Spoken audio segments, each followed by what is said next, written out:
This is TWiT.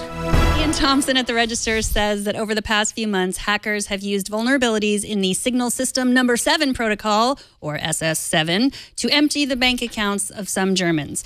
And before you say they should have turned on two-factor, they did. SS7 is part of how cell phones communicate with each other, and the whole allows very sophisticated cybercriminals to grab the two-factor codes in transit.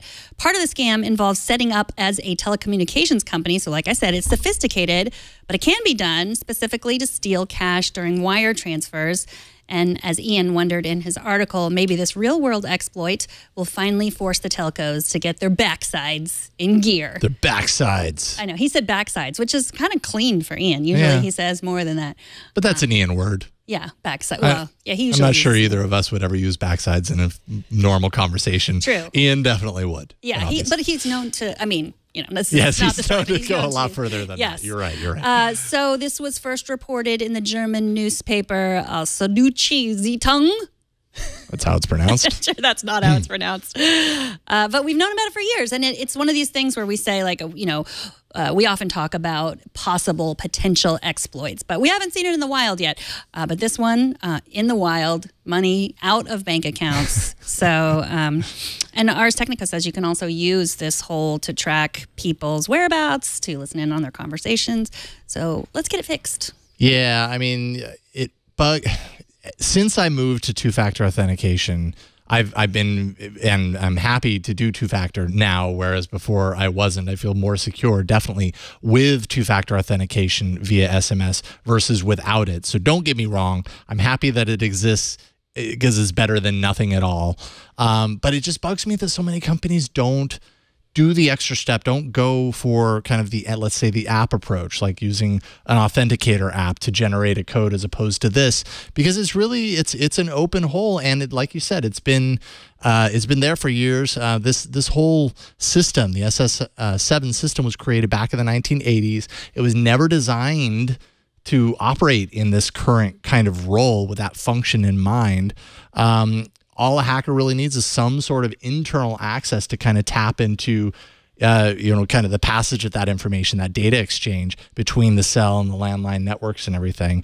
And I guess to some extent, people just thought that was a tall order, that, you know, well, but that would require some sort of a telco to let someone in or require a big buyout. But obviously it's possible. And it's a whole, like, our security systems just shouldn't be set up on a network that's unencrypted like that, right? That's true.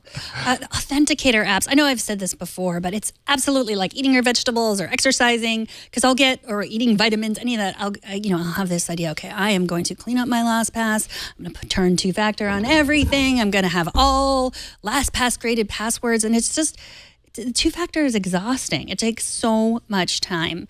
Like broccoli.